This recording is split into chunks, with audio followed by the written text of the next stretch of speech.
Nous pouvons, d'après ce que nous dit la parole de Dieu, comprendre que, comme la moelle est plus profonde que les jointures, l'esprit est plus intérieur que l'âme. La parole de Dieu est vivante et efficace, plus pénétrante qu'aucune épée à deux tranchants. Elle atteint jusqu'à la division de l'âme et de l'esprit, des jointures et des moelles. Elle est le juge des intentions et des pensées du cœur. Hébreux 4,12. De même qu'il est plus facile d'atteindre l'os à travers le corps, ou la chair, de même il est plus facile d'atteindre l'âme à travers le corps, qu'il ne l'est d'atteindre l'esprit à travers l'âme. Il faut que l'âme soit profondément percée et divisée pour que l'esprit puisse être réellement atteint et régénéré. En d'autres termes, les sens physiques sont un chemin facile pour arriver à l'âme. Mais il faut les énergies puissantes de l'Esprit de Dieu pour atteindre l'Esprit. Il faut le remarquer. La différence entre l'âme et l'Esprit ne peut être rendue manifeste que lorsque la parole de Dieu a pénétré en nous par l'énergie et la puissance du Saint-Esprit. L'homme devint une âme vivante. L'être animal sortit de la poussière. Ensuite, la vie spirituelle est donnée par le souffle de Dieu. Et enfin, l'âme est mentionnée. Qu'est-ce que l'homme devint? Une âme vivante. Est-ce que ce fut tout? Si c'était là tout, qu'en serait-il du corps? Mais cette âme vivante a un corps. Est-ce tout? Non. Cette âme vivante avec un corps a un esprit.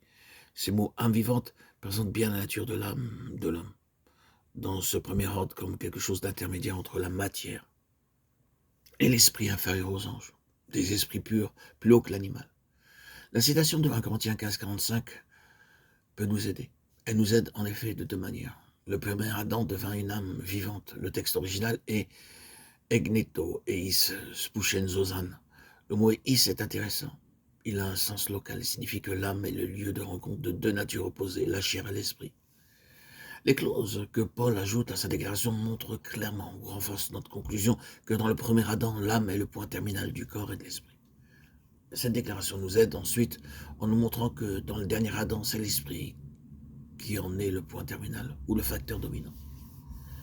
L'âme est aussi le nœud entre les natures supérieures et inférieures, et non seulement la différence entre ce qui est physique et métaphysique, c'est le moi. Rien de ce qui est dit dans ce livre ne doit faire penser que l'âme comme telle soit une chose mauvaise. C'est-à-dire qu'il est mauvaise pour l'homme d'avoir une âme, qu'il est mauvais pour l'homme d'avoir cette âme, et que par conséquent, elles doivent être détruites.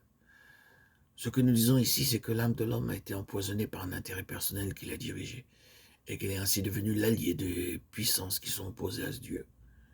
Cela ne peut être connu ni imaginé possible avant qu'un réveil réel ne se soit produit dans l'esprit.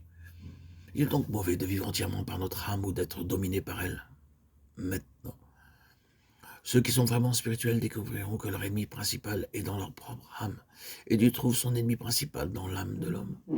Lorsque l'esprit est régénéré, que Christ demeure et règne en nous, en d'autres termes, lorsque nous sommes remplis de l'esprit, notre âme peut alors servir le Seigneur comme une servante de l'esprit réellement utile, parce que gouvernée.